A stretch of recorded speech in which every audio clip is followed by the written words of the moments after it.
1 barrel of oil, 42 gallons, 158.98 liters. It fits in a steel drum no higher than your waist. You can roll it across a warehouse floor with your own 2 hands. Yet, inside that drum sits one of the most consequential substances in human history. A century ago, a single barrel of oil could pivot an entire economy. It could drive a car hundreds of miles, power a factory, heat a home, move an army, and bridge continents. Today, it does the same. Modern life is built on electricity, but those currents are generated by liquid-fueled engines. That fuel is oil. And here is the strange part. Through much of modern history, a barrel of oil has cost the average worker a remarkably small amount of effort. It wasn't free, but it wasn't a fortune either. Sometimes it cost a day's labor, sometimes just a few hours. It spiked during crises and dipped when supply flooded the gates. The number changed. But compared to what that barrel actually does, it has remained impossibly cheap. How is that possible? How can a substance that powers trucks, ships, tractors, planes, and generators cost less than a dinner for 2 at a standard Las Vegas restaurant, or less than a single day's pay for a factory worker? How can something so useful be so economically undervalued? This video is about 1 barrel of oil and what it can teach us about the real value of human labor, energy, and civilization itself. We are going to carry that barrel through the history of the modern world, from the pre-oil era to the reign of Standard Oil, through wars, embargoes, the shale revolution, and into today. And in each era, we will ask the same question. How many days of work does it take to earn it? The answer won't just tell you the price of oil. It will tell you how much power a society can buy with 1 day of human life. Before oil, the world ran on muscle. Human muscle. Animal muscle. It ran on firewood, charcoal, and wind, if you were lucky. It ran on water wheels, if geography allowed. For most of history, labor meant the physical body. If you wanted to move, you fed a horse. If you wanted warmth, you chopped a tree. If you wanted to build, plow, grind grain, haul stone, or wage war, you needed humans and animals burning calories in real time. That was the old energy economy. It was local. It was biological. And it was cruelly limited. A horse could do more than a man, but you had to feed it every day, even when it didn't work. Firewood could heat a home, but forests grow slowly.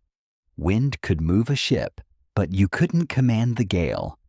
Before fossil fuels, nearly every society lived under an energy ceiling.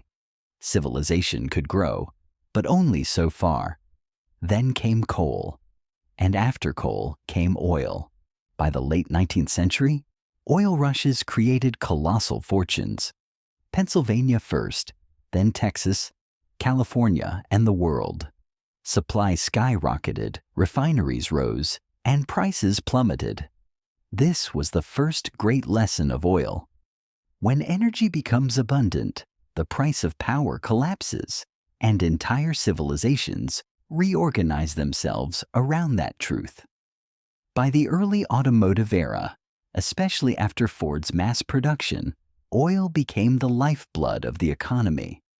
A worker no longer just earned money. He earned the ability to move. A day's wages increasingly bought not just food or rent, but miles on the road. Consider that. For most of history, moving yourself or your goods was expensive because it required constant labor. Oil changed the equation. It made distance cheap. It made scale possible.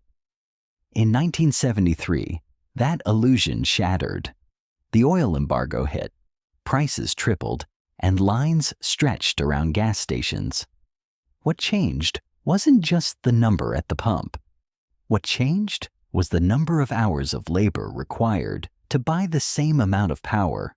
Suddenly, the modern worker had to give up more of his life to command the same barrel. Because fuel sits at the base of every supply chain, the relationship between oil and labor shifted again. There were eras where a barrel cost a worker nearly a full day's pay.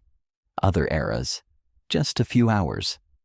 But the staggering truth is, even when oil prices feel painful, oil is usually still incredibly cheap compared to the amount of work it performs. We don't buy oil for what it is. We buy it for what it allows machines to do. A barrel of oil can be refined into fuels that move tons of cargo. It supports an agriculture that feeds billions. It turns one worker into the output of many. This is where the shale revolution changed the game. Production soared and technology changed. Then came 2020. Demand collapsed. Planes were grounded. Roads were empty. Storage filled to the brim. Oil futures briefly fell into negative territory. Sellers had to pay people to take away. Oil has no value in the abstract. It has value only within a functioning system. Civilization is what turns fuel into value. Today, an average worker can still buy a barrel of oil with a relatively small portion of their annual labor. Advanced societies get richer not by working harder forever, but by commanding more non-human energy for every hour worked. Oil still matters. Try to pull the fuel from the system. You cannot do it, at least not at a modern scale. Oil broke that ceiling by providing dense, portable energy on demand. In the industrial era, it made distance cheap. In the world wars, it was strategic power. In the shale era, technology pushed the frontier further. 3 final conclusions. 1.